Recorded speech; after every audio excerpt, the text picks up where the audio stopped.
آپ کا سوال یہ ہے کہ اب تک ہم کیوں اڈیالہ کی دیواریں نہیں گرا سکے، اب تک ہم کیوں اسلام آباد پہ قبضہ نہیں کر سکے؟ اگر آپ کا یہ سوال ہے تو اس کا جواب یہ ہے کہ تاریخ کا مطالعہ کیجئے۔ نیلسن منڈیلا کیوں 27 سال جیل میں رہا؟ کیا اس کی پارٹی بزدل تھی؟ کیا اس کی قوم بزدل تھی؟ کیا اس کے لیڈران جو تھے وہ لائے عمل سے آری تھے؟ جبر کا مقابلہ پوری قوم کو کرنا ہوتا ہے، یہ کوئی 2020 میچ نہیں ہوتا جس کو آپ ایک دن میں جیت لیں۔ ہم ہرگز 27 سال انتظار نہیں کریں گے، ہم ہرگز 15 سال انتظار نہیں کریں گے۔ لیکن اگر آپ یہ سمجھتے ہیں کہ ہمیں ایک مہینے میں، ایک ہفتے میں، ایک دن میں یہ مارکا سر کر لینا چاہیے تھا تو ایسا نہیں ہوا کرتا۔ جب آپ کہتے ہیں کال دو تو ذہن میں آپ کے تصور یہ ہوتا ہے کہ جیسے ایران کا انقلاب آیا کھڑا ہے، کل کال ہوگی اور پرسوں شاہ بھاگ جائے گا اس ملک سے۔ دیکھیں یہ معاملات ہوتے ہیں ملکوں کی تاریخ میں۔ میں بار بار لوگوں کو آج کل یاد دلاتا ہوں، امام خمینی صاحب نے اپنے سیاسی سفر کا آغاز سن 1963 میں کیا۔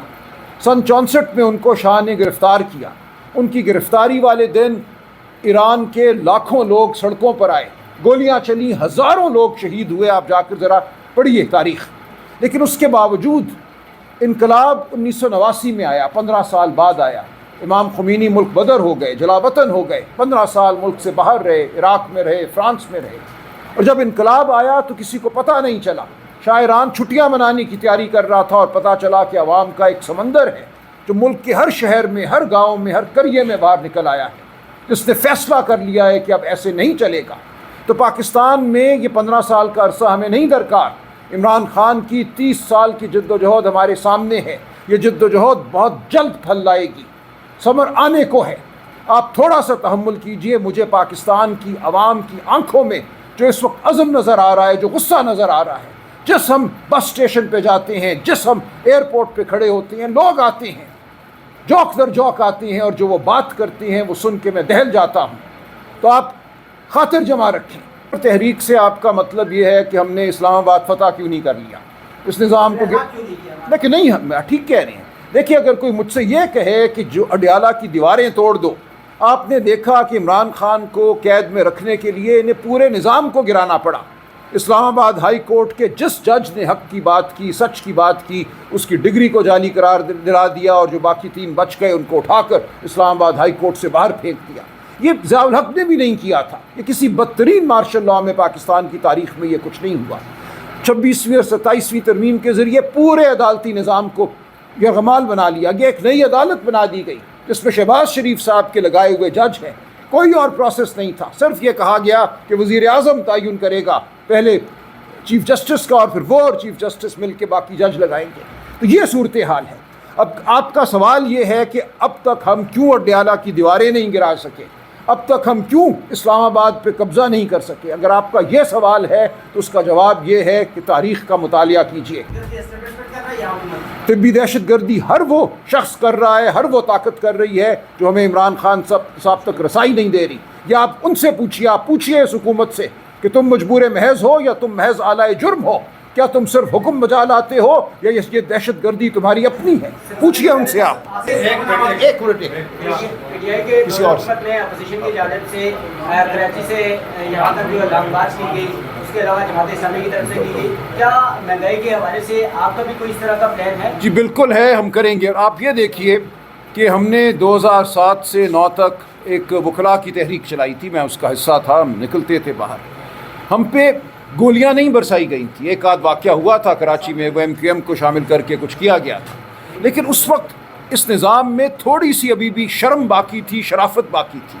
آج جو صورتحال ہمارے سامنے ہے، جو 26 نومبر کو اسلام آباد میں ہوا، اس کے بعد جو مریدکے میں ہوا، یہ آپ کے سامنے ہے۔ آپ کو اس کی مثال کے لیے انگریز کے دور میں جانا پڑے گا، جلیانوالہ باغ جانا پڑے گا۔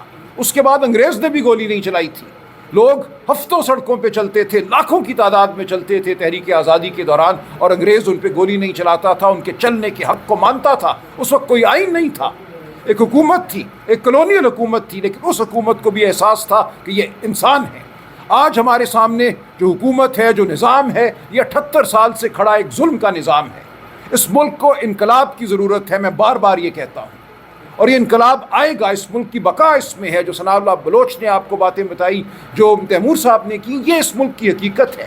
اس ملک کو آپ ڈنڈے کے زور پہ SHO کے ذریعے نہیں چلا سکتے، آپ لوگوں کے حقوق نہیں چھین سکتے، ان کو آپ خاموش نہیں کرا سکیں گے۔ اس پورے خطے میں آج ایک لہر اٹھ رہی ہے، اس لہر کو جو نہیں سمجھے گا، جو نہیں محسوس کرے گا، وہ نیست و نابود ہو جائے گا۔ ہم ہر جگہ پچھلے 5 دنوں میں نے 7 مجموعوں کے ساتھ پاکستان کے طول و عرض میں بات کی ہے، پشاور، مظفر آباد، فیصل آباد، کراچی، لاہور۔ کوئی شہر شاید نہیں ہے پاکستان کا ایسا جہاں ہمارے کسی نہ کسی دوست نے عوام کے ساتھ مکالمہ نہ کیا ہو۔ یہ عمل جاری ہے۔ کیا ایسے کرنے سے ملک بہتری کی طرف چلا جائے گا؟ اگر ایسے کرنے سے ملک بہتری کی طرف جا سکے تو کرے، اس سے مزید تناؤ بڑھے گا، اس سے نفرت ہو جائے گی۔ اس طرح عوام جب آپ انصاف نہیں کریں گے تو دیکھو نا، وجیلانٹی جسٹس پہ لوگ جا رہے ہیں۔ میں بارہا کہہ چکا ہوں کہ اس سے ملک بہتری کی طرف نہیں جائے گا، نقصان ہو جائے گا۔ There is a limit to it. ہم اگر ان کو کہیں گے بھی لوگوں کو، لوگ خود بخود کریں گے، کیونکہ لوگ، ایک چیز میں آپ کو بتاؤں، خان صاحب کے درمیان اور خان صاحب پاکستان کے عوام کے درمیان کوئی چیز حائل نہیں ہے، لیڈرشپ کوئی نہیں ہے، عوام اور خان صاحب جڑے ہوئے ہیں۔ نہیں، لسٹ میں دیکھو وہ کوئی پہلے سینئر لوگ جا رہے تھے، نہیں، وہ کچھ جو لوگ تھے شاید ان کی اویلیبلٹی نہیں تھی، جس طرح میری بھی اویلیبلٹی نہیں، باقی نہیں تھی، اور ہمارے وکلاء صاحبان جو ہے نا اس دن نہیں جایا کرتے ہیں، اس لیے اس لسٹ کو تبدیل احمد کیا۔ خان ریاضی صاحب جو ٹانک سے جو ہے وہ پروٹیسٹ کال دے رہے ہیں، آپ لوگ آن کرتے ہیں ان کو؟ دیکھیں سر، ہم سارے چاہتے ہیں کہ کوئی بہتری کی طرح امید ہے۔ دیکھو کیا ہوتا ہے، ابھی آ کے پتہ کرتے ہیں کیا ریلیف آ جاتا ہے آدھا گھنٹہ میں۔ سہیل افریدی صاحب کے حوالے سے کہ ان کی جو سی ایم شپ ہے اس کو چیلنج کیا جا رہا ہے۔ سر میں آپ کو ایک چیز بتاؤں، کوئی نہیں جا سکتا سی ایم شپ چینج کرنا، کوئی وہ نہیں ہے، کوئی بچوں والا کھیل نہیں ہے۔ وہ خان صاحب کے نامینیٹڈ سی ایم ہے، بہترین کام کر رہے ہیں۔ اس کے خلاف جو کمپین کر رہے ہیں وہ مایوس ہوں گے اور ناکام ہوں گے۔ اس کو پارٹی کی سپورٹ حاصل ہے، اسے MPA کی سپورٹ حاصل ہے، اس کو پورے PTI کی سپورٹ حاصل ہے۔ ہمارے میں کوئی forward block, A block, B block نہیں ہے، صرف اور صرف خان صاحب کی امر آ جاتا ہے، اس کا جو آرڈر آ جاتا ہے ہم اس کو امپلیمنٹ کرتے ہیں، کوئی نہیں ہو سکتا۔ دوسری بات ہے، اس کی کوئی ایسی چیز ہے نہیں جس میں اس کی ڈسکوالیفیکیشن ہو۔ انشاءاللہ تعالیٰ وہ اپنا کام کریں گے اور وہ کر رہے ہیں۔ ان کو خان صاحب نے ذمہ داری دی ہے اسٹریٹ موومنٹ کی، وہ اسٹریٹ موومنٹ کو کریں گے۔ باقی جو پارٹی کے فیصلے ہیں وہ اچکزئی صاحب اور علامہ راجہ۔ آپ شرکت کرنے جا رہے ہیں جو ابھی جرگہ بلایا گیا ہے خیبر پختونخوا میں 3 دن میں نے کا ان دورہ؟ جرگوں میں کبھی شرکت نہیں کی، یہ ان کے مقامی طور پر ہے، مقامی طور پر جرگے آتے ہیں۔ لیکن دیکھو جہاں تک دہشت گردی کا تعلق ہے، ایک چیز میں بارہا بتاؤں، اکثر لوگ کہتے رہتے ہیں، لیکن ایک چیز ہمارے آپس کے ڈفرینسز ضرور ہوں گے۔ دہشت گردوں پہ کمپرومائز نہیں کریں گے، ان کے لیے سر چھپانے کی کوئی جگہ نہیں ہونی چاہیے۔ نیشنل ایکشن پلان کے خلاف جب بھی ایکشن ہوگا ہم اس کو سپورٹ کریں گے۔ صاحب یہ بتا دیں، ابھی پہلے سہیل افریدی اور محمود خان اچکزئی کے آپس میں اختلافات چل رہے تھے، ابھی یہ سننے میں آ رہا ہے کہ عمران خان کی بہن محمود خان اچکزئی سے ملاقات کرنا چاہتی ہے، انہوں نے صاف انکار کر دیا ملنے سے۔ نہیں، میرے علم میں کوئی ایسی بات نہیں ہے۔ دوسری بات ہے، اچکزئی صاحب اور سہیل صاحب کے درمیان کوئی اختلافات نہیں ہے، انہوں نے ملاقات ضرور کی ہے، پارٹی ایک دوسرے کے ساتھ کرتے ہیں۔ اس ملاقات میں آپ نہیں تھے سر، آپ کیوں نہیں تھے سر اس ملاقات میں؟ نہیں تھا میں، لیکن مجھے انہوں نے بتایا ضرور تھا۔ ابھی سر عمران خان نے ان کو اختیارات دیے ہیں مذاکرات کے یا احتجاج کے حوالے سے، تو وہ لیڈ کرنے کے لیے تیار ہیں یا نہیں؟ کچھ یہ بھی چیزیں سامنے آتی ہے کہ وہ کہتے ہیں کہ عمران خان کی رہائی پہ بھی بات نہ کریں، باقی جو ایشو ہیں ان پر بات کر لیں۔ نہیں، دیکھو وہ بڑے زیرک سیاست دان ہیں اور کام کر رہے ہیں، اور انشاءاللہ تعالیٰ ڈاؤن دی لائن اللہ خیر کرے گا انشاءاللہ تعالیٰ۔